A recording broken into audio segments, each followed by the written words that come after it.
94.3 The Dude is very grateful to our men and women in uniform. We're proud to recognize local members of our military by turning the spotlight on them right now in our Soldier Salute. I'm your host, Sergeant First Class Retired Don Sorensen, and on today's Soldier Salute, we're speaking with Staff Sergeant Casey Knight of the South Carolina Army National Guard. Casey, tell me about yourself. I joined the active Army in January of '98, left Columbia for Fort Benning for Infantry OSUT, kind of a combined version of basic training and advanced individual training. From there, my first duty station was Germany, then to Fort Stewart, Georgia, then into the National Guard here in South Carolina. Before that, when I left Columbia, it was from working a combination of jobs at the Michelin plant as well as the rock climbing gym, Stronghold Athletic Club, that a bunch of us helped kind of set up and continue running right up until I ended up joining, much to the complete and utter shock of just about everyone who knew me. Casey, as long as I've known you, you've been in uniform, but I remember you telling me about your college days when you had hair down to your butt and you were really big into rock climbing. When I was a freshman at USC, they sent out mailers for you to check boxes of things you were interested in, and one of them was a mountaineering and whitewater club. I had never done any of it. I had actually never even been camping before in my life. So I checked that, started going to the meetings. At the time, the advisor for it was Carlos Robertson, who had a rock climbing wall in his backyard. So we started doing that before we started running trips up to North Carolina and West Virginia, and even sometimes to Georgia. He later opened Stronghold Athletic Club on Hugie Street. It was the first indoor rock climbing gym in Columbia. A bunch of us helped set it up, change the climbing routes and so forth. Was doing that, was doing backpacking trips, some cold weather mountaineering trips, mountain biking, snowboarding, and pretty much not long before I left to go to Fort Benning, I had hair just about halfway down my back, usually going to class in shorts and flip-flops and kind of running from there. So when I say it surprised everyone that I went in the military, it absolutely surprised everyone, to the point that there was an actual betting pool of how long I'd last in the military, and I think the longest was 6 months, and I hit Fort Benning January of '98.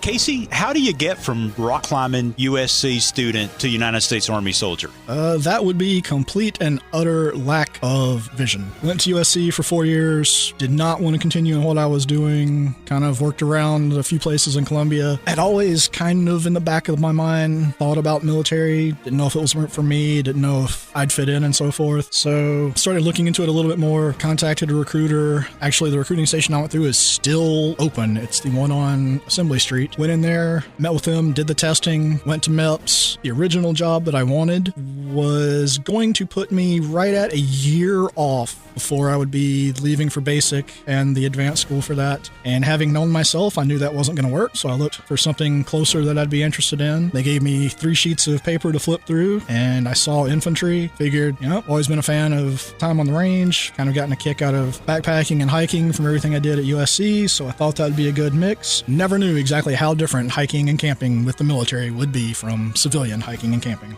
Casey, as surprised as your friends were that you joined the military, your family had to have seen it coming. Definitely not. I would say my mom was the most blindsided of anyone.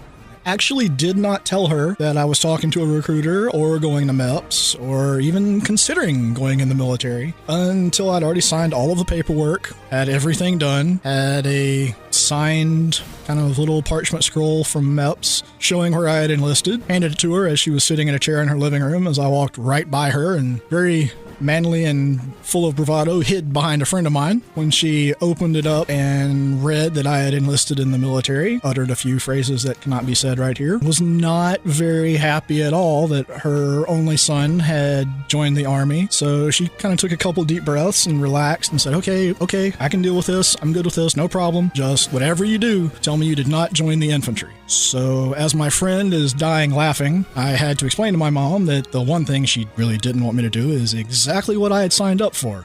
Casey, your mom was really surprised that you had joined the military. That's not the only time you've surprised her. Definitely not. I have had a total of 3 deployments, 2 with active Army, 1 with National Guard. My second deployment, I was in brigade headquarters at the time, driving for the brigade commander, we were going back to Kosovo where I'd already deployed. So I requested a transfer down to a line infantry unit where they promptly stuck me with being a team leader. That was pretty much a volunteer. We were going, but instead of sitting around just chauffeuring the colonel, I wanted to be back where I thought I could actually do something since I already knew the people and knew the country. That wasn't too bad. When I finished up my time with active duty and came to the Guard, I transferred units around for a little while looking to get deployed. So I volunteered to go to Iraq. We were boots on ground, 12 months in country over there. For about 11 of those months, I was a gunner on a Humvee QRF team, finished up that deployment, came back from that in February of 05, at which time I once again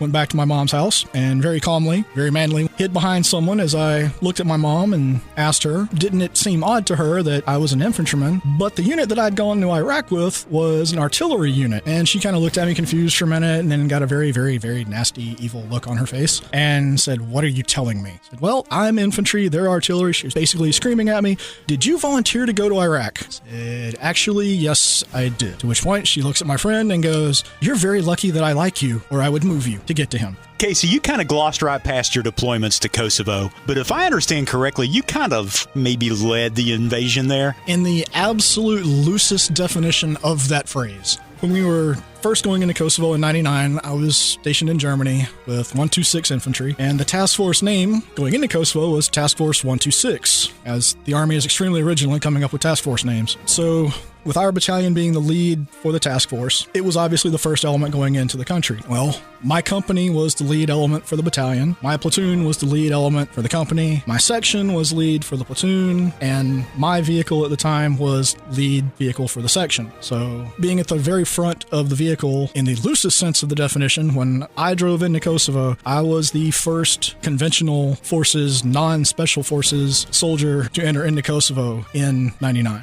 Casey, the Army's not always the high mountains of Kosovo or the hot sands of Iraq. Occasionally you have a special duty or two. Someone every once in a while gets stuck with such horrible tasks. My saw gunner and I had literally just gotten into the little shopette we had on Camp Monteith in Kosovo when our squad leader comes running up and desperately looking for someone to volunteer for a detail. My previous 3 years of service in the military had broken me of ever volunteering for anything, but he was continually harping on it and finally got me, and after some tense words with me and him, I was like, fine, we'll do it. So he told us to report to the first sergeant, and we walked up as he was talking with a civilian, didn't know what was going on. I was a specialist, my saw gunner was a PFC, so we're both locked up at parade rest for the first sergeant, and he turns around wanting to know why we're there. Told him we were reporting for the detail. He looks at us like, "Oh, you think you're in trouble?" He goes, "Nope, I got you. You're going to be on a 24-hour guard detail at Camp Bonsteel." So at this time, I'm having horrible ideas come to mind of how I'm going to get revenge on my squad leader. So first sergeant takes us over to public affairs. They inform us that what our guard detail will be is guarding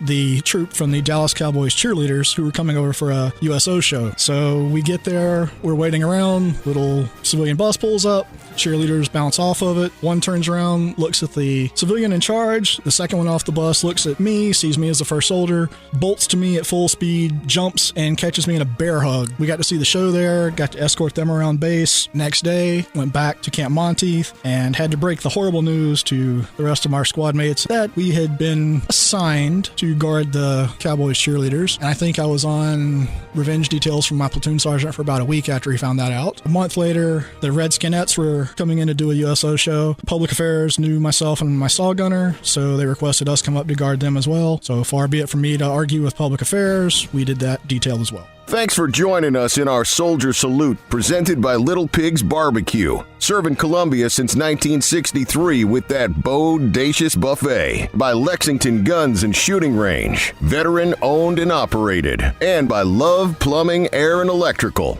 Love to help you love your home.